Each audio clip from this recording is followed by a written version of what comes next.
मैं भाजपा से मेरा सवाल है कि 2 करोड़ रोजगार का वादा किया था, अब तक उनका 20 करोड़ लोगों को रोजगार मिल जाना चाहिए, अब तक क्यों नहीं मिला? मैडम मैं इनसे पूछना चाहता हूँ, ये जो ठगिया गठबंधन इकट्ठा हुआ है, ये जो ठगिया गठबंधन बीजेपी के आगे जो इकट्ठा हुआ है, इनका प्रधानमंत्री कौन बनेगा, मुझे ये बता दें। इंडिया गठबंधन नाम है उस शालीनता का सवाल है।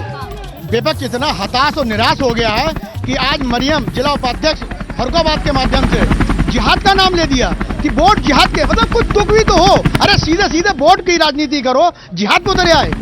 हम छात्र लोग एग्जाम की तैयारी करते हैं, एग्जाम देने जाते हैं, जब तक पेपर लीक हो जाता है मोदी जी हमसे कहते हैं तुम पकौड़े बेचो। ये ऐसे रोजगार है, हमें रोजगार चाहिए मैडम। 2 करोड़ नौकरी का वादा करा था मोदी जी ने, कितने लोगों को रोजगार दिया? यहाँ पर इतने भाजपा के कार्यकर्ता और भाजपा के नेता इकट्ठे हैं, मैं इनसे 5 क्वेश्चन पूछ रहा हूँ सिर्फ। एक पूछो, सिर्फ एक जल्दी कि 5 जवाब दें कि भाजपा ने क्या काम किया है बदायूं जिले के अंदर। यहाँ पर जो है फर्जी नकल हुआ करती थी, फर्जी पास हुआ करते थे, वो मोदी सरकार ने सब बंद कर दिए। यहाँ पर जो बच्चा सच्चाई पढ़ेगा, सच्चे उससे नंबर मिलेंगे, वो पास होगा मोदी सरकार।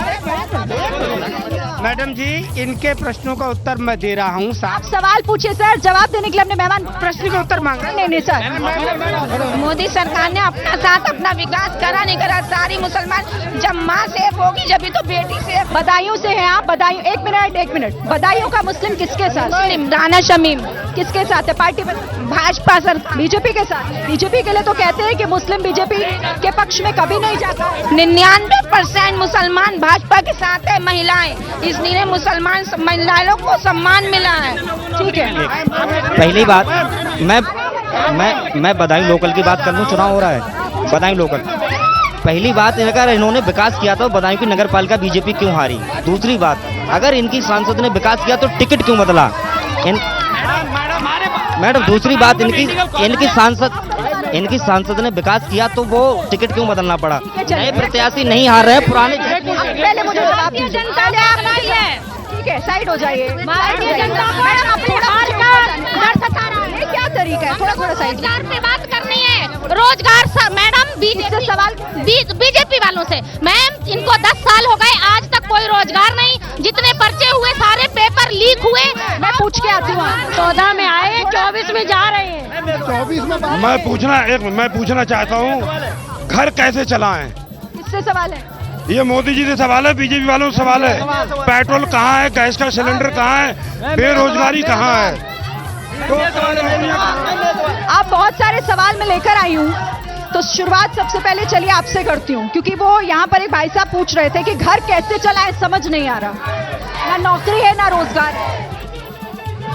ये समस्या आम जनता की नहीं है, क्योंकि अगर आप तथ्यात्मक रूप से अब आप कह देंगे मैं कार्यकर्ता से सवाल लेकर आई हूँ।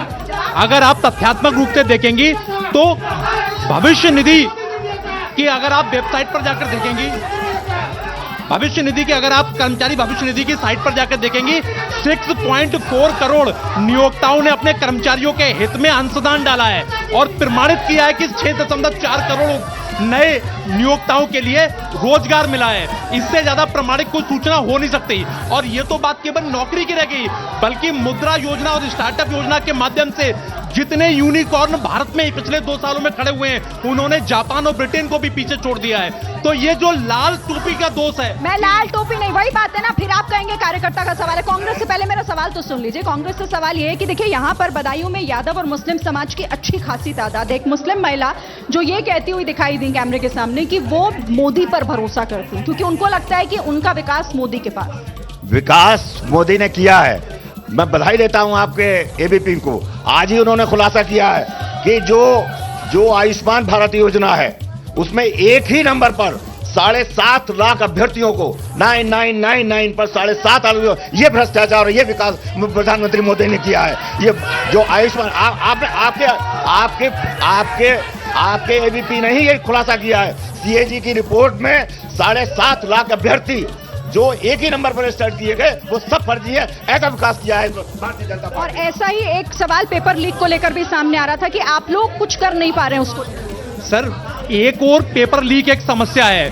पूर्व में सरकारों के जमाने में केवल शिक्षा माफिया नहीं बल्कि हर क्षेत्र में माफिया काबिज थे। ठोक ठोक के उन माफियाओं को उनकी जगह पर पहुंचाया है। शिक्षा माफिया अगली बार योगी और मोदी सरकार के रडार पर हैं। इनको धता बताते हुए अगर उत्तर प्रदेश में गुनाह करेंगे प्रदेश के बाहर से भी खींचकर इनको उत्तर प्रदेश की जेलों का रास्ता दिखाने का काम मोदी सरकार ने करके दिखाया। जैसे ही घड़ी का काटा दोपहर 2:30 पे आए, बबीता जी का दिल सास बहू साजिश के लिए मचल जाए। और ये है इनकी बहू, पूरे दिन ऑफिस की टेंशन हो जाए गॉन जब ये करें अपना फेवरेट शो फ्री टाइम पे ऑन।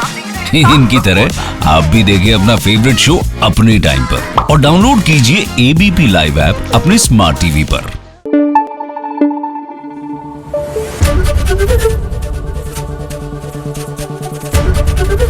एबीपी न्यूज आपको रखे आगे।